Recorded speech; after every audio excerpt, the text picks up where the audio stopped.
I wanted to be a part of this event because mainly to encourage change, the need for change in regards to the way we as adults view the absent father and the effects that it has on the children. As you heard in my presentation, the impact is bountiful. It is a very, very strong impact for some of our children who grow up in fatherless homes.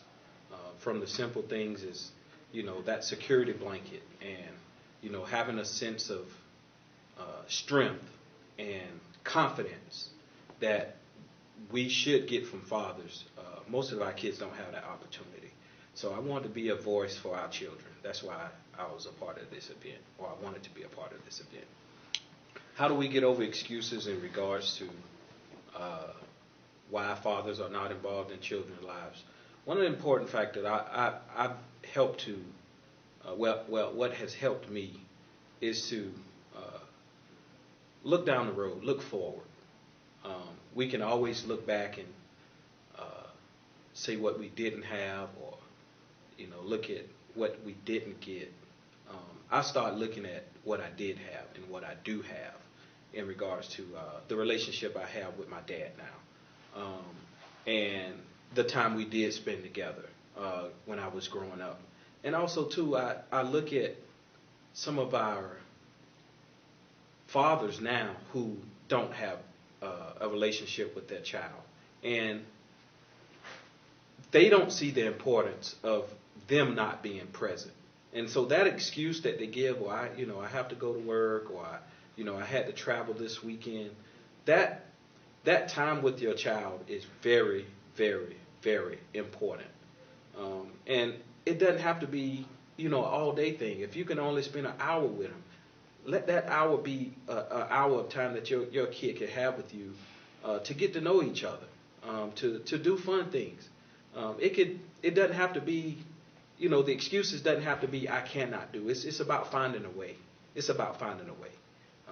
Doing something, being involved in your child outside of financial support and things like that.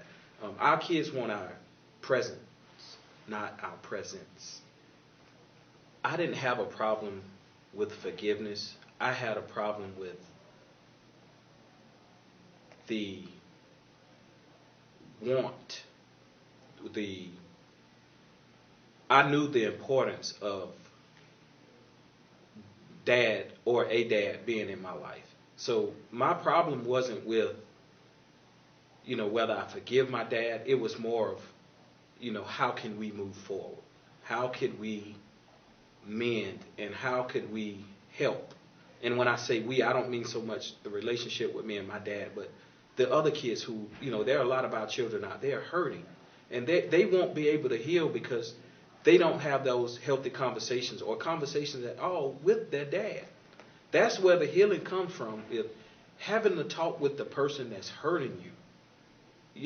That hurt comes from, they're hurting. A lot of it is they don't see their dad. So whatever their hurt is, they're not, the dad is not there for them to say it to. So that's one of the big problems with healing. I want to say it to my dad is what the kids are saying to themselves.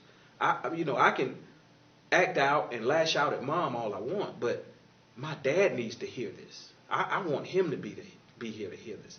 That is one of the most important pieces to the healing process. Is that my name is Namon Richardson. You can follow me on Facebook under Namon Pete Richardson. You can follow me on Twitter at To The Game Changer. Again, my business name is The Game Changer. I'm available for motivational speeches and training, team leadership development, all that good stuff.